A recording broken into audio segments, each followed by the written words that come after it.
So most of you, I'm sure, have heard about the 7.8 magnitude earthquake that hit Turkey and Syria.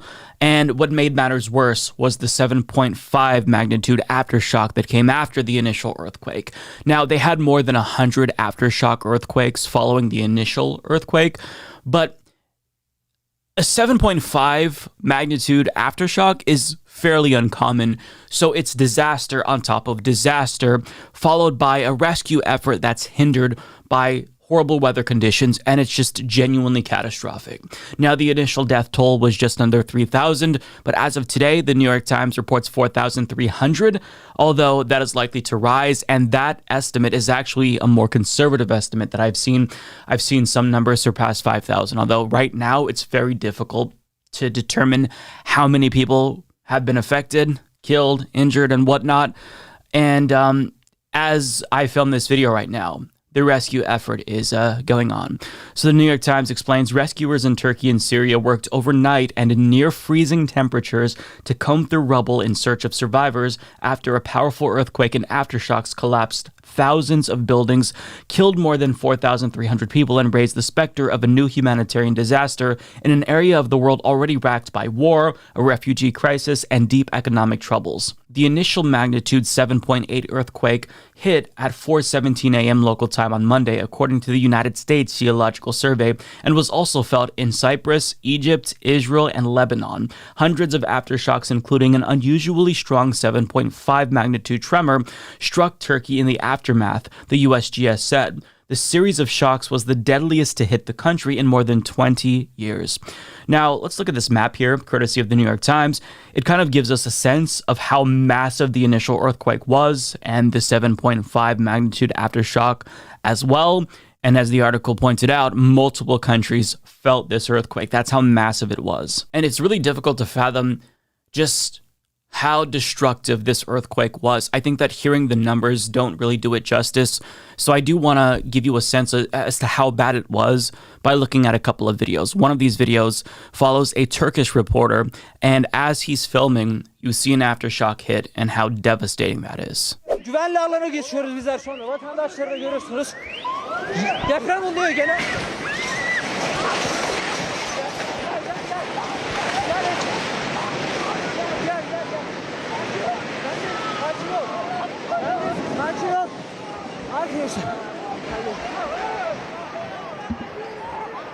Evet, şu an Kaz'da arama kurtarma çalışmalarına doğru giderken the sounds there, Max, are absolutely terrifying there. So the reporter here is saying as we were heading to the rubble to film search and rescue efforts, there were two consecutive aftershocks with a loud noise, and the building you are seeing on my left was brought down to earth. There's lots of dust. This local resident here, he is covered in dust. It looks like a scene from a disaster movie. I can't imagine the terror that these individuals felt as they're already scrambling because they just experienced an earthquake, but then you get another aftershock, and then you see buildings collapse around you. It's just genuinely chilling. Now, one more video that I want to play for you, followed with some information by CNN. They kind of update you on some of the individuals that they found, and it's heartbreaking, but I think that this is important that we watch.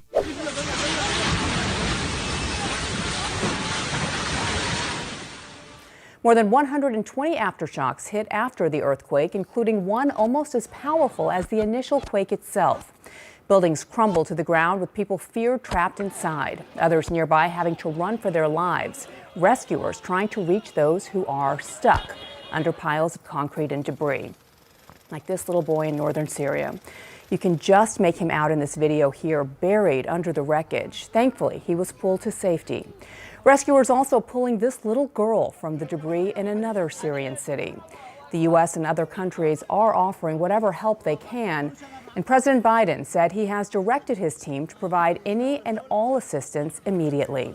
Yeah, really, really devastating. And it's nice to see them finding survivors. You know, finding the little girl from the rubble obviously was very, very nice to see. The problem is, you know, how many disabilities will she have because of this? You know, she was probably injured. On top of that, lifelong trauma. So it's not just like the initial destruction that this causes. There's going to be a lifelong impact that this has. Loved ones that have been taken from individuals. And it's just very, very sad. One important thing to point out is, as NPR explains here, that civil engineers say that outdated building techniques used in both Syria and Turkey essentially assure disaster, with multi-story buildings just pancaking, which is the way that they referred to it. And so this is something that every single country has to take into account, right? Because earthquakes can happen anywhere. It happened in Turkey. It could happen where I live. It can happen where you live.